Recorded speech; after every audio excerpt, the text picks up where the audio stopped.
जी हाँ दोस्तों, बांग्लादेश के खिलाफ खेले गए पहले ही टी20 मुकाबले में टीम इंडिया के टॉप ऑर्डर बल्लेबाजों के सस्ते में आउट होने के बाद बैकफुट पर आ गई थी टीम इंडिया। लेकिन इसके बाद संकट मोचन का रूप लेकर के आए शिवम दुबे ने तूफानी बल्लेबाजी से किया चमत्कार, जहां लगभग हार चुके मुकाबले में बांग्लादेश के जबड़े से जीत को छीनकर पहले टी20 मुकाबले में टीम इंडिया को दिलाई रोमांचक जीत। नमस्कार दोस्तों, स्वागत है आपके अपने पसंदीदा क्रिकेट चैनल क्रिक अबूबू में। दोस्तों, इस वीडियो में हम आपको भारत और बांग्लादेश के बीच चेन्नई के चेपक स्टेडियम में खेले गए सीरीज के पहले टी20 मुकाबले की पूरी रोमांचक हाईलाइट आपको दिखाने वाले हैं। लेकिन वीडियो में आगे बढ़ने से पहले अगर आप भी सूर्या को टी20 में भारत का सबसे बेहतरीन कप्तान मानते हैं तो इस वीडियो को एक लाइक और चैनल को सब्सक्राइब जरूर कर दीजिएगा। दोस्तों, जैसा कि आप सभी जानते हैं कि बांग्लादेश की टीम भारत दौरे पर 3 टी20 मुकाबलों की रोमांचक सीरीज खेलने के लिए पहुंच चुकी है, जहाँ सीरीज का पहला टी20 मुकाबला चेन्नई के चेपक में देखने को मिला।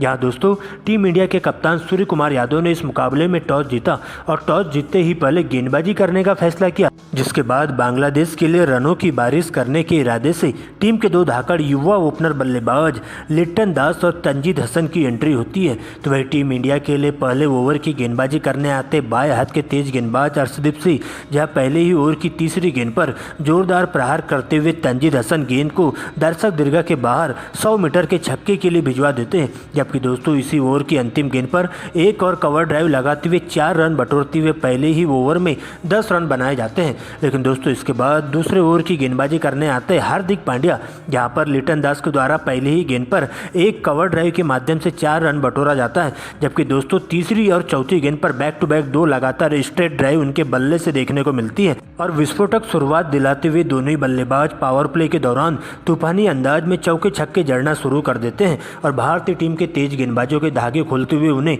विकेट के लिए तरसा देते हैं। और बांग्लादेश के दोनों ही बल्लेबाज पावर प्ले के दौरान टीम के स्कोर को बिना विकेट गंवाए 70 रनों तक पहुंचा देते हैं। लेकिन दोस्तों, इसी बीच 7वें ओवर में भारतीय टीम के स्पिन गेंदबाज रियान पराग के द्वारा घातक गेंदबाजी का नजारा पेश किया जाता है, जहां पराग आते ही बांग्लादेश की टीम को पहला बड़ा झटका लिटन दास के रूप में लगता है। आपको बता दें कि ओवर की दूसरी ही गेंद पर बड़ा शॉट खेलने के चक्कर में सीमा रेखा के पास अर्शदीप के हाथों कैचआउट करवा दिया जाता है, जहां उनके बल्ले से 40 रनों की तूफानी पारी देखने को मिलती है। लेकिन दोस्तों, इसके बाद नए बल्लेबाज के तौर पर कप्तान तजबुल हुसैन सांतो आते हैं, जहां पर तंजीद हसन के साथ मिलकर आगे का मोर्चा संभालते हुए दोनों ही बल्लेबाज फूंक कर बल्लेबाजी करना शुरू कर देते हैं और तूफानी अंदाज में बल्लेबाजी करते हुए अच्छी गेंद को छोड़ते हुए खराब गेंदों को दर्शक दीर्घा के बाहर पहुंचाने का काम करते हैं। और देखते देखते तंजीद हसन मात्र 26 गेंदों में ही अपनी हाफ सेंचुरी पूरी कर लेते हैं। लेकिन इसी बीच 51 रनों की पारी खेलते हुए उन्हें भी कैच आउट करवा दिया जाता है, जहां पर दोस्तों स्लिप में खड़े यशस्वी जायसवाल के द्वारा उनका बेहतरीन कैच लिया जाता है।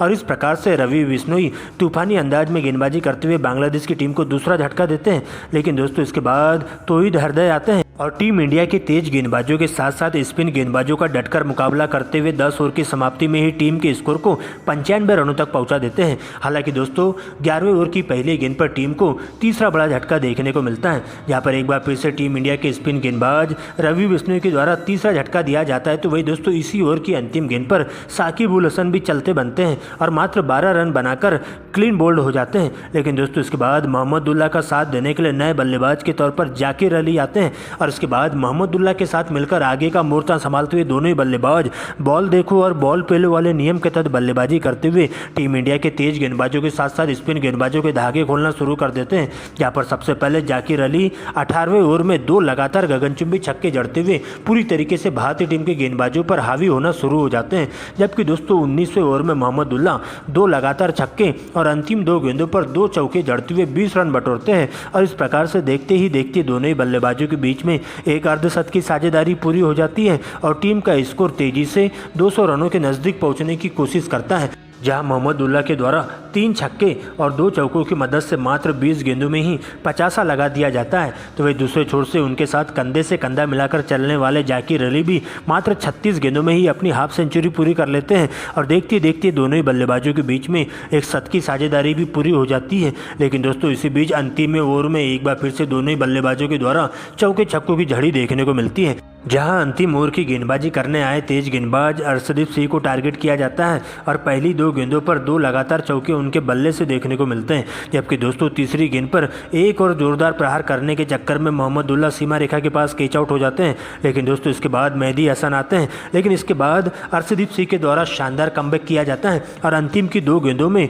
लगातार 2 यार्कर गेंदें पटक कर 2 क्लीन बोल्ड करते हुए बांग्लादेश की टीम को पूरी तरीके से बैकफुट पर ढकेल देते हैं। और इस प्रकार से देखते देखते बांग्लादेश की टीम पूरे 20 ओवरों में 8 विकेट खोकर स्कोर बोर्ड पर 175 रन बना पाती है। दोस्तों इसके बाद 176 रनों के लक्ष्य का पीछा करने टीम इंडिया के 2 युवा ओपनर बल्लेबाज यशस्वी जायसवाल और शुभमन गिल की एंट्री होती है। जबकि मुस्तफिजुर रहमान बांग्लादेश के लिए पहले ओवर की गेंदबाजी करने के लिए मौजूद हो जाते हैं, जहां पहले ही ओवर में उनका सामना होता है यशस्वी जायसवाल से और ओवर की दूसरी गेंद पर जायसवाल स्ट्रेट ड्राइव लगाते हुए 4 रनों से अपनी पारी का आगाज करते हैं। जबकि दोस्तों इसी ओवर की अंतिम 2 गेंदों पर बैक टू बैक 2 लगातार चौके जड़ते हुए पहले ओवर में 3 चौकों की मदद से 12 रन बटोरते हैं। लेकिन दोस्तों दूसरे ही ओवर में टीम इंडिया के ताबूत में कील ठोकने के लिए तेज गेंदबाज मेहदी हसन आते हैं, जहां पर पहले यशस्वी जायसवाल को 12 रनों के निजी स्कोर पर कैच आउट करवा दिया जाता है। तो वही दोस्तों इसी ओवर की अंतिम गेंद पर शुभमन गिल बिना खाता खोले ही रन आउट होकर पवेलियन की ओर लौट जाते हैं और टीम इंडिया के 2 लगातार ओपनर बल्लेबाज सस्ते में विकेट गंवाते हुए डगआउट की ओर लौटते हैं।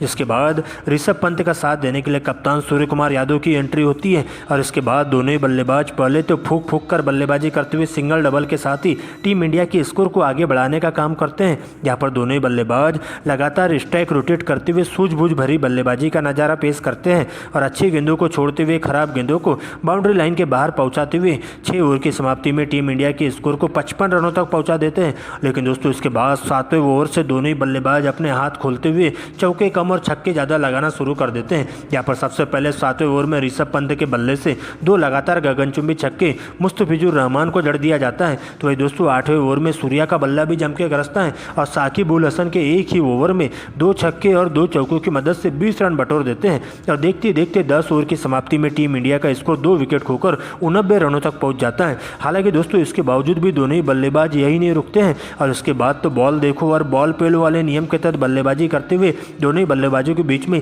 एक अर्धशतक की साझेदारी पूरी हो जाती है, जहां पर सबसे पहले सूर्य कुमार यादव मात्र 22 गेंदों में ही अपना 50 पूरा कर लेते हैं। तो वही दोस्तों दूसरे छोर से ऋषभ पंत भी उनके साथ कंधे से कंधा मिलाकर चलते हुए मात्र 26 गेंदों में अपनी हाफ सेंचुरी पूरी कर लेते हैं और देखते देखते टीम इंडिया को एक मजबूत स्थिति में लाकर खड़ा कर देते हैं और इस प्रकार से दोनों ही बल्लेबाजों के बीच में एक शतक की साझेदारी पूरी हो जाती है। लेकिन इसी बीच ऋषभ पंत 15वें ओवर में रन आउट हो जाते हैं, जहां उनके बल्ले से 55 रनों की तूफानी पारी देखने को मिलती है। लेकिन एक छोर से अभी भी कप्तान सूर्य कुमार यादव अंगद की तरह डटकर मुकाबला करते हुए चले जाते हैं और अब उनका साथ देने के लिए हार्दिक पांड्या क्रीज पर मौजूद हो जाते हैं। लेकिन इसी बीच सूर्य कुमार यादव बड़ा शॉट खेलने के चक्कर में 60 रनों के निजी स्कोर पर कैच आउट होकर पवेलियन की ओर लौटते हैं और टीम इंडिया को लगने वाला चौथा बड़ा झटका होता है। यहाँ पर दोस्तों सूर्या के आउट होते ही अब नए बल्लेबाज के तौर पर रिंकू सिंह आते हैं और आते ही पहली गेंद पर बिना खाता खोले ही क्लीन बोल्ड हो जाते हैं। जिसके बाद पूरे की पूरी जिम्मेदारी हार्दिक पांड्या और नए बल्लेबाज शिवम दुबे के कंधों पर आ जाती है,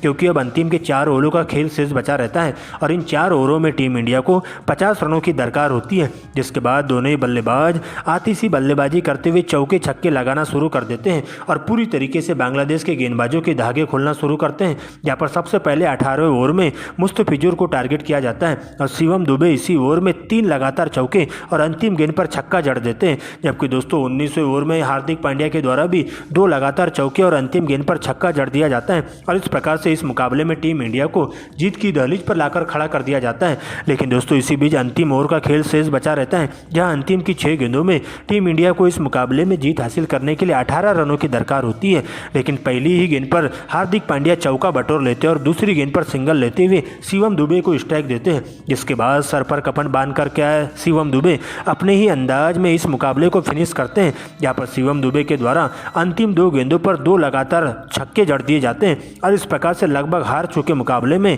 बांग्लादेश की टीम को टीम इंडिया पहले T20 मुकाबले में 5 विकेट से रौंदते हुए सीरीज में 1-0 की बढ़त ले लेती है।